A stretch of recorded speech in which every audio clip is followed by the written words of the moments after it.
하나님께서 세상에 미련한 것들을 택하사 지혜 있는 자들을 부끄럽게 하려 하시고 세상에 약한 것들을 택하사 강한 것들을 부끄럽게 하려 하시며.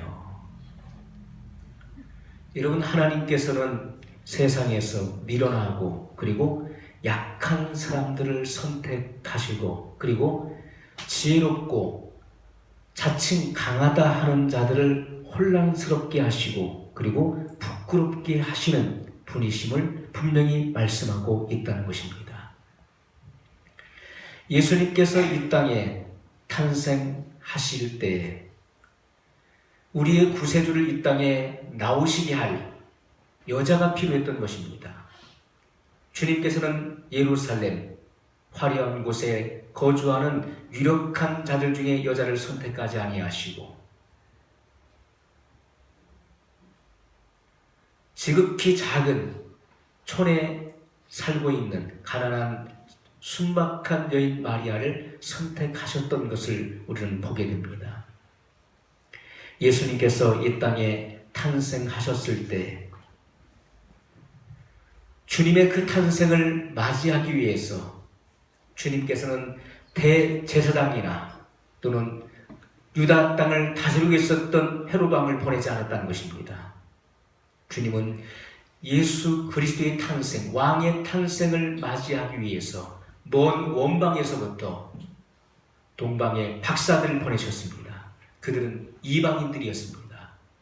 그들은 왕의 탄생을 미리 별을 보고 알고 그들은 귀한 예물을 준비해서 왕의 탄생을 그들은 경배했던 것을 우리가 보게 됩니다. 예수님의 공생애가 시작될 때 그 공생의 사역을 알리기 위해서 주님은 제사장이나 백성의 장로를 보내지 아니하셨다는 것입니다.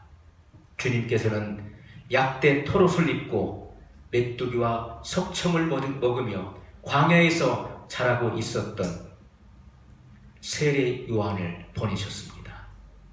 그리고 모든 이들 앞에서 공포했습니다. 보라, 세상 죄를 지고 가는 하나님의 어린 양이로다. 예수님의 공생의 사역을 그는 알렸습니다. 예수님의 사역이 드디어 시작됐음을 그는 알렸습니다. 주님께서는 화려한 옷을 입은 자들 그리고 위력한 힘과 권세를 갖고 있는 자들을 쓰지 아니하시고 메마른 광야에서 검소한 생활을 하면서 주님을 기다리고 있었던 세례 요한을 통해서 예수님의 사역을 발표했던 것입니다. 예수님께서 부르신 12 제자를 보십시오. 그 당시에 예루살렘에는 정치적인 최고의 정치 기관인 산헤드린 공회가 있었습니다. 거기에는 72명의 의원들로 구성되어 있는 바로 재판할 수 있는 기관이었습니다. 그런데 예수님께서 12 제자를 선택하실 때 산헤드린 공회원 지체 높은 이들 중에서 12명을 선택하지 아니하시고 갈릴리의 어부들 그리고 죄인인 세리 마태 부족하고 형편없는 직업의 사람들 천박한 이들을 주님은 선택하여 부르셨다는 것입니다. 그들을 통해서 하나님의 나라를 확장해 나가시는 일꾼으로 주님이 훈련시키고 세우셨던 것을 보게 됩니다. 여러분, 더 나아가서 사도행전을 보십시오. 죄인 중에 괴수이며 살인자였었던 5 사람 사울을 주님이 선택하셨던 것을 보게 됩니다. 그는 폭행자였습니다. 그는 교회를 잔해하는 사람이었습니다. 스데반의 죽음을 마땅히 여기고 그리고 증인 역할을 했던 사람이었습니다. 사람들을, 그리스도인들을 죽였습니다. 이러한 살인자, 포악한 폭행자를 주님은 선택하시고 내가 이 사람을 이방의 빛으로 세워놓으라고 말씀했습니다. 그리고 다메섹에서 그를 만나주시고 그를 깨뜨려서 주님께서는 먼 원방으로 선교사로 파송하셨던 것을 우리는 보게 됩니다. 여러분, 우리가 구약의 출애굽기를 보더라도 그 당시 세상을 지배하고 있었던 최고의 권력자가 누구였습니까? 바로 왕이었습니다. 바로였습니다. 여러분, 이집트의 왕을 세상에서 가장 강력한 사람을 주님은 사용하지 아니하시고 살인자의 그런 누명을 쓰고, 누명이 아니죠. 살인자가 되어서 미디안 광야로 도주해서 거기서 장인의 양을 치는 양치기로 전락한 모세를 주님은 부르시고 사용하셨던 것을 우리는 보게 됩니다. 여러분, 하나님께서 쓰셨던 많은 인물들을 보십시오. 그들이 문벌이 좋았습니까? 그들이 지혜와 지식이 있었던 사람이었습니까? 그들이 부유한 사람이었습니까? 우리 하나님께서 미디안 군대로부터 이스라엘을 구원하시기 위해서 하나님은 기드온을 선택하셨던 것을 보게 됩니다. 여러분, 기드온의 고백을 들어보세요. 나의 집은 므낫세 중에 극히 약하고 나는 내 아비 집에서 제일 작은 자니이다. 이것이 기드온의 고백이었습니다. 하나님은 천사를 보내셔서 기드온에게 말씀하셨습니다. 큰 용사여 라고 말씀할 때 그는 놀랐습니다. 주님, 저는 감도 작고 그리고 저는 부족하고 형편없는 사람인데 어찌하여 저를 큰 용사라 말씀하십니까?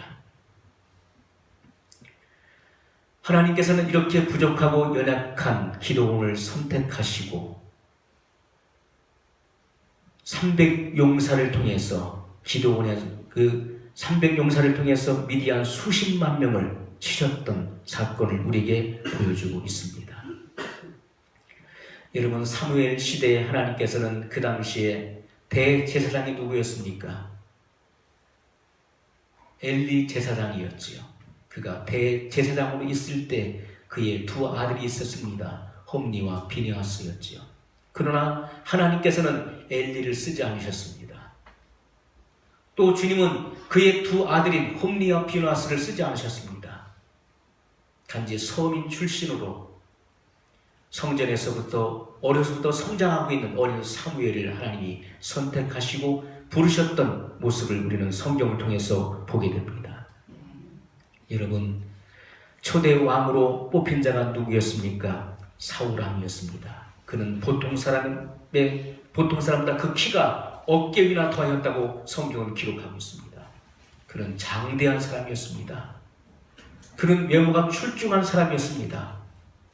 그 당시에 강력한 사울왕을 주님은 쓰지 아니하시고 목동이었던 다윗을 선택하여 쓰셨던 것을 우리는 성경을 역사를 통해서 우리는 보게 됩니다. 하나님이 쓰셨던 사람들을 보십시오. 비록 부족하고 초라하고 별 볼 일 없고 천박한 사람이었음에도 불구하고 하나님께서는 세상에 지혜롭다 하는 자, 강하다 하는 자를 혼란스럽게 하시고 부끄럽게 하시기 위해서 연약한 자들을 사용하셨던 것들을 우리는 보게 됩니다. 여러분, 이 마지막 시대에 하나님께서는 부흥을 원하십니다. 이 시대의 부흥을 내리길 원하시는데 이 시대의 부흥을 갈망하는 이들이 너무나 없다는 것입니다.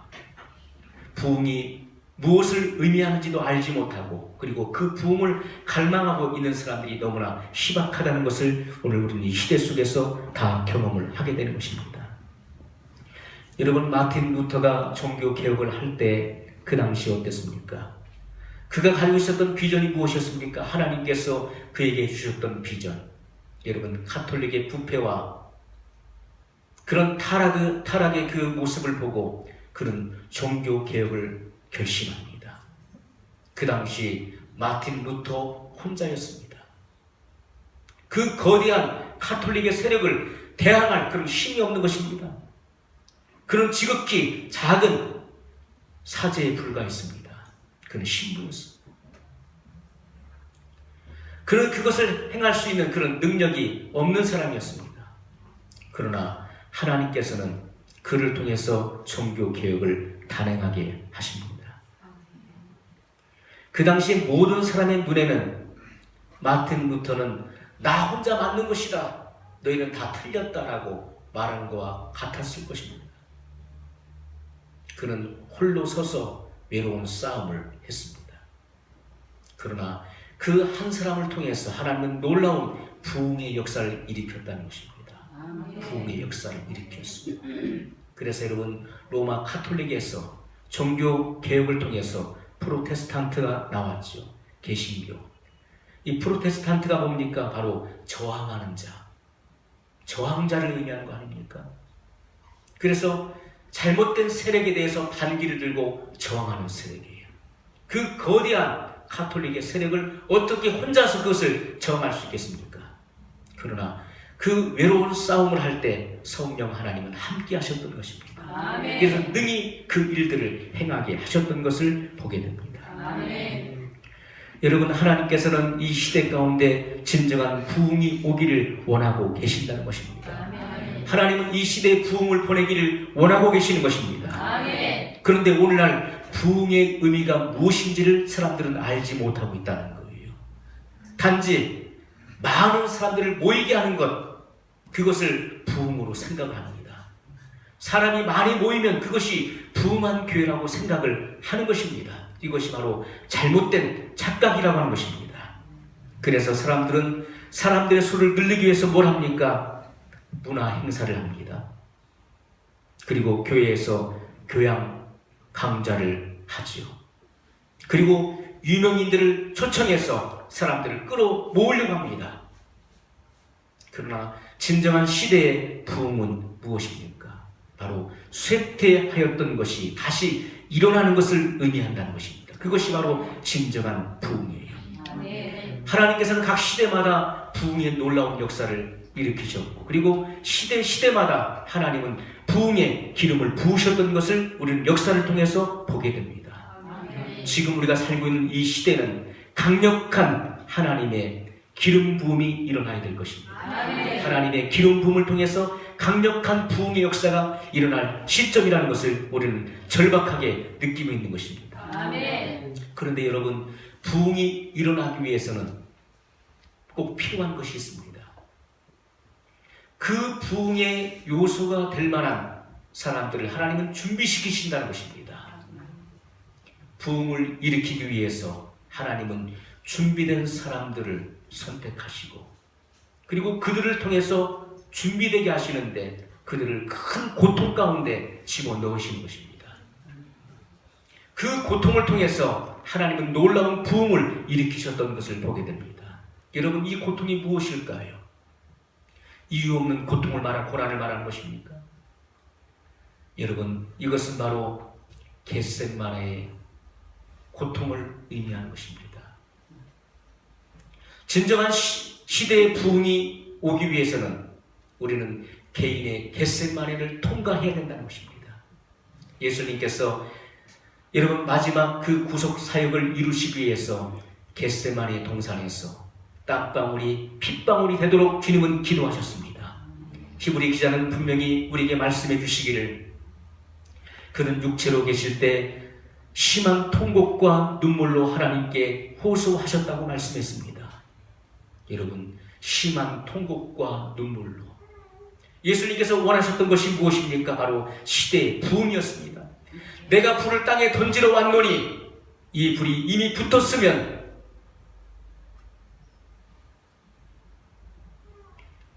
주님께서는 이 시대의 부흥을 일으키기 위해 오셨다고 말씀했어요. 내가 땅에 불을 던지러 왔노라. 그러나 이 불이 붙기까지 나의 답답함이 오죽하겠느냐.